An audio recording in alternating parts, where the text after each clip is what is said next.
स्वामींची नित्यसेवा कशी करायची, काय करायचं, काय काय बोलायचं, तर माझ्याकडे ना हे कागद सापडलं आणि मला विचार आला की तुमच्यासाठी ह्याची थोडी माहिती द्यावी. हे तुम्हाला कुठे मिळेल नाही मिळणार, कारण त्यानुसार मला कमीत कमी तुम्हाला सांगता येईल की तुम्हाला करायचं काय आहे. ह्या नित्यसेवेच्या ह्यामध्ये बघा, हे मला एखाद्या पुस्तकात मिळालं होतं. त्यामध्ये करायचं काय आहे तुम्हाला सांगितलंय. नित्यसेवेमध्ये सगळ्यात आधी तारक मंत्राचं पठण. तारक मंत्र तुम्हाला म्हणायचं आहे. निशंक हो निर्भय हो म्हणारे. सिद्धमंगल स्तोत्र. सिद्धमंगल स्तोत्र का म्हणायचं, तर तारक मंत्र आपले स्वामी आपल्याला सर्व गोष्टींपासून तारून देतील.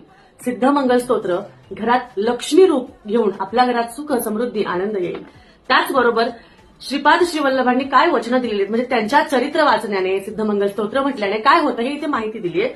हे नाही, पण घोरकष्टोद्धारण स्तोत्र म्हणजे कुठल्याही प्रकारची नकारात्मक शक्ती, कुठलेही संकट आपल्याकडे येऊ नये आणि आले तर पटकिरी निघून जावे, म्हणून घोरकष्टोद्धारण स्तोत्र तुम्हाला रोज म्हणायचं आहे. म्हणता जरी नाही आलं तरी श्रवण केलं तरीही चालेल.